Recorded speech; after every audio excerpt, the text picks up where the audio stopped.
How fast would you read Hamlet, Mortimer, if you were reading it... For the first time? Well, for the first time, yeah.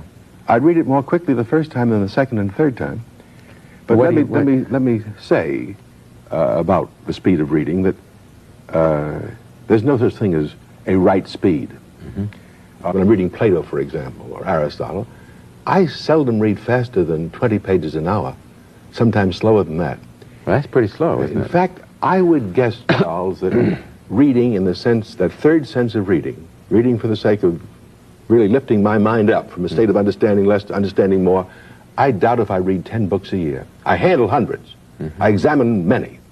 I get information from a great many. I get pleasure from the books I read at night to go to sleep with. But I assure you, the books that I learn from, in a genuine sense of deepening my mind, gaining insight and some degree of wisdom, I hope, I doubt if I read 10 a year. Because I read them very slowly. It's hard work. I read them at a desk, usually at a desk with pencil and paper, marking the book. And therefore it seems to me that the whole cult of speed reading is wrong. Yes, I think you're right. Instead of talking about speed reading, one should talk about variable speed reading. Everyone should be able to read some things very quickly, particularly if their purposes are light and transient, and some things very, very slowly. The trouble is that most people don't know how to read slowly enough. This copy of Hamlet you gave me, I wouldn't want. On my first reading of Hamlet, I don't want to be stopped by the notes. I don't want footnotes. I want to read it through quickly. In fact, my feeling about a difficult book, a book that's worth reading carefully, is that the first time you read it, you should read it very quickly. That's just the first time, expecting to read it again much more slowly. And quickly in the sense of not being stopped. There are lots of allusions in Hamlet that I wouldn't understand the first time, which the notes would help me understand better.